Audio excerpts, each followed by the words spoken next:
Hamd ve övgü, sonsuz merhamet sahibi olan ve kullarına merhametle muameleyi emreden Yüce Allah Celle Celaluhu'ya, salat ve selam, alemlere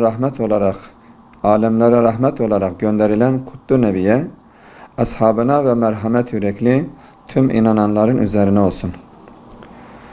İnsanların en hayırlısı, insanlara faydalı olandır. Hadis-i şerifi gereğince bir vakıf medeniyeti inşa eden İslam'ın, huzurun kaynağı olan Kur'an'ın ve insanların hayat sahası olan yeryüzünün ortak teması elbette insandır. Allah Celle Celaluhu merhametinin bir tecellisi olarak insanların hem dünya hem de ahiret saadeti için vahiy ve peygamberler göndermiştir. Bu nedenle imanın ilk meyvesi de yeryüzünü ayakta tutan şey de merhamettir. Ve yaşanan tüm vahşet ve katliamların temel sebebi ise merhamet yoksunluğudur. Vakıflar, İslam'ın inşa etmek istediği huzur ve mutluluğun tesisinde en önemli araçlardan biridir. Merhamet temelli kurulan vakıflar, tarih boyunca İslam'ın en güzel, en şefkatli yüzü olmuşlardır. İslam'ın bu yüzünün ihmal edilmesi, toplumsal anlamda ciddi bir boşluk ve huzursuzluk sebebidir. Zira bu yapılar, fıtraten sosyal bir tabiata sahip olan, yaratılış olarak üstün olsa da, madden zayıf ve muhtaç olan insanoğlunun toplumsal hayatı için vazgeçilmez bir unsurdur. Kur'an'da tevhidden sonra ısrarla vurgulanan en mühim konu elbette sosyal adalettir.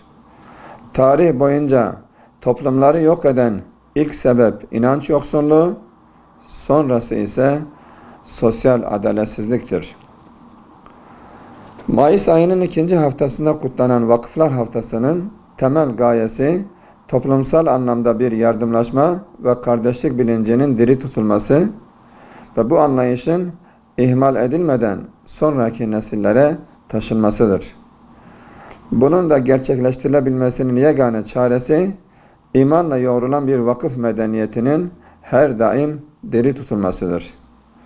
Sosyal yardımlaşma, dayanışma ile şefkat, merhamet, sevgi ve kardeşliğin inşasıdır. Vakıfların bu amaçlarına ulaşabilmesi için toplum olarak vakıflara maddi ve manevi gerekli desteğin verilmesi gerekir.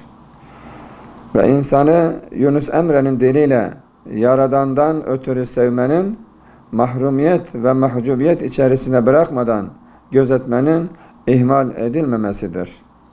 Aksi takdirde yeryüzünün ve Allah'ın kullarının ihmal edilmesi semadan da merhamet ve nasibi keser, dünya hayatında huzursuzluk ve öteki alemde de hüsran sebebi olur.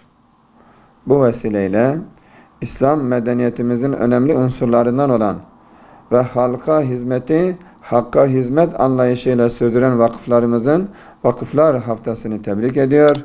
Hayırlı hizmetlerinin devamını diliyoruz.